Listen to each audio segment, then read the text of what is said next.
There needs to be, in my view, a differentiation between metropolitan policing and how they are resourced and country and regional areas of New South Wales. There is not. There is just simply one approach right across the entire state. And look at where we are now, right in the middle of the cross. There's always going to be a high visibility in this area. It's an entertainment area, but you've also got police moving in and out of this area, so there's a constant flow of police. But as we move further and further away from the metropolitan area, that visibility stops. But the police station's still there. And I've got communities saying to me, look, we've had a police station here for generations. Why is it that we no longer have the police that we used to have working from the station? And there's no logical answer for it, other than I think the structure is wrong. And what I've asked the audit to do is to challenge the structure and to say, is there a better way that we can actually deliver a service to the public? And is there a better way that we can actually introduce accountability in that structure as well? Potentially what you could see is police being returned back to where they previously were stationed. The reality is right now they're still shown on a roster somewhere as working from one of these outlying stations. But the fact is they're not. The police know it, and the community know they're not working from that station as well.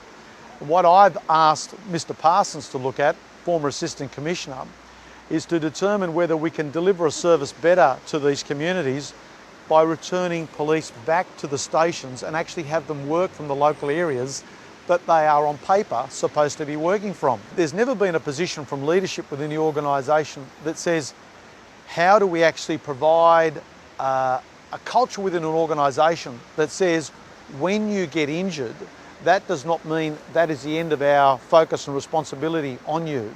The previous administration, the previous government, simply took an approach of saying, well, if we give people money, right, that's the answer. But I don't think that is the answer, because there has never been a serious attempt to find alternative pathways within the organisation, within the police force, to actually accommodate injured cops. I'm not talking about giving them paper shuffling jobs. I'm not talking about a serious street cop who's been on the streets for 20 years going to a paper shuffling job because they're under stress, or they've got a point where they simply can't afford to go on the street anymore for fear of breaking down. I'm about saying to them, we need to look at an organisational approach that says, those people have skills.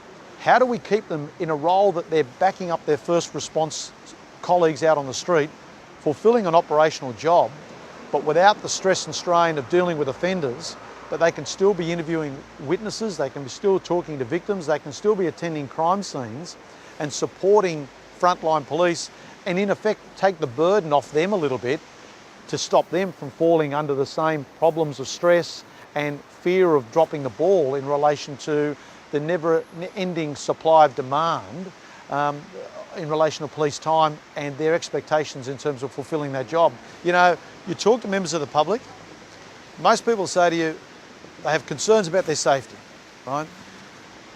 When you ask them where, so have you been the victim of a serious crime? No. It's all about antisocial behaviour. It's all about the perception of crime on the street. A lot of it is alcohol related, particularly in entertainment areas. What I've got to do is look at structurally how we can give the police the tools to address it and how to deal with it on the spot. Right now, you've got a bureaucratic approach that says to police officers, you want to deal with drunks who are being disorderly, you've got to wait for 3 or more before we can give them a move on. We've simplified that.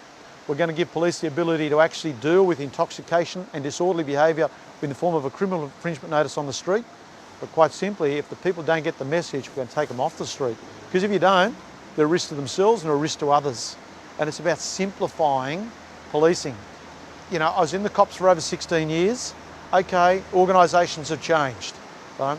But policing, the success of policing is in its simplicity.